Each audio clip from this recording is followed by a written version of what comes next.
So all the Democrats are out there revving it up for the Nevada caucuses, which are tomorrow. The president, of course, doing his best job at stomping on that message by holding a rally himself right there in Nevada, in Las Vegas. And joining me again is Joe Kovac and Rob Taub. That attack, Rob, from Elizabeth Warren, she was attacking Bloomberg, I thought, masterfully in the debate. Now she's taking aim at Bernie because she's fighting for a political life here, isn't she?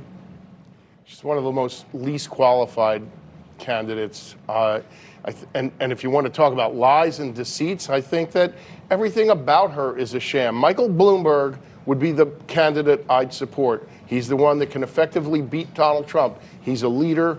He's a successful businessman. He's done it all. And I think New York City thrived like never before under his 12 years, despite what lying Bill de Blasio wants to say. So what are they doing? They're going after within their own ranks and attacking the person that can lead this country. It's sad for me. Joe?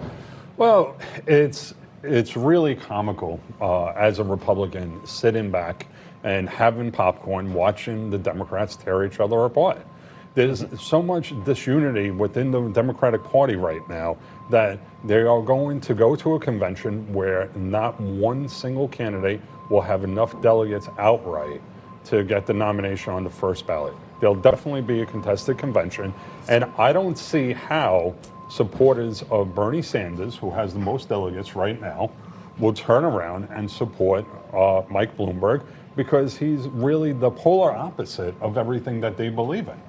And I'm no Bernie Sanders supporter. I strongly support the re-election of our president. I think he's doing a fantastic job. I think that things can get a little bit better under him, but there is no way that the Democrats having all of this infighting and attacking each other is going to help any of them. Hey, Rob, what about this strategy the president's using? It seems like every time there's a primary or a caucus, he either drops in town, has a rally, or drops some big news that same day, and he keeps muffling their messages. I don't know if he's muffling their message. It's very Trumpy, and it's effective for him. But I'm going to agree with Joe. The message is there is no message from the Democratic Party other than stratification and separatism. And Bernie Sanders cannot lead this country. If he were elected, he's not going to push anything that he's discussed through either house of Congress. It's not possible. It's not viable. We're not going to get everything for free. If I use Social Security as a paradigm, it's money that's taken out of all our paychecks. It's supposed to be in a fund, and it's been robbed by the government for years, so they bled it dry. So that's my money. It's not even my general tax money. Why do I trust the government as a type 2 healthy diabetic to run my medical life? My God, that would be the biggest nightmare imaginable. Bernie Sanders is going to take over pharmaceuticals, medical practices, everything. It'll all be for free. It's easy. It's free. We're going to save billions. But that's the extent of what he's told us. I'd like some details. You'll get details after I'm elected. He used to say, there's no reason we should have millionaires and billionaires. Yeah, he doesn't even say that Who is the government? now he's a millionaire. Who is the government to decide that you can't have billionaires? Then that's a totalitarian, authoritarian society. He's as bad as Donald Trump. Isn't it funny that you heard it here? Right now, there are actually in the party that many are trying to drag towards socialism, right? They got two billionaires still in the race, Tom Steyer and Mike Bloomberg, right?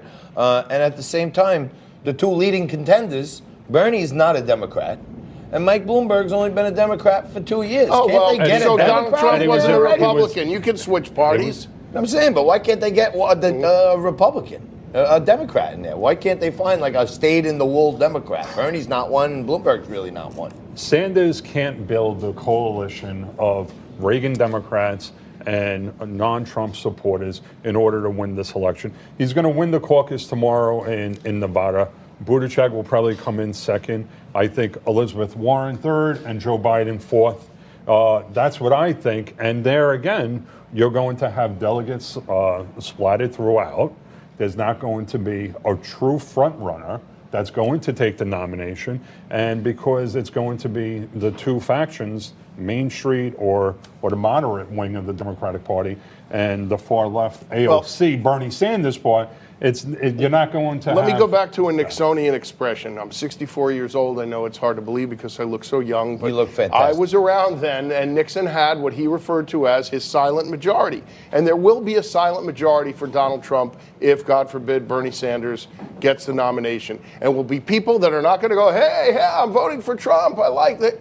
But they will go and they'll write his name, they'll pull the lever, whatever it is they have to do, because they don't, just like people didn't like Hillary, they are going to loathe Bernie, and Trump will landslide him. I'm with you, and Joe's probably with you too. Wake up, guys, Democrats. I want to thank you very much for joining us. A lot to agree on, a lot to disagree on, but a thoughtful conversation is had by all right here every single day when we mix it up. Rob Taub, Joe Kovac, thank you very much. You stay right Thank there. you, John. Joe Pignone Thank you. is going to Thank you. join us next.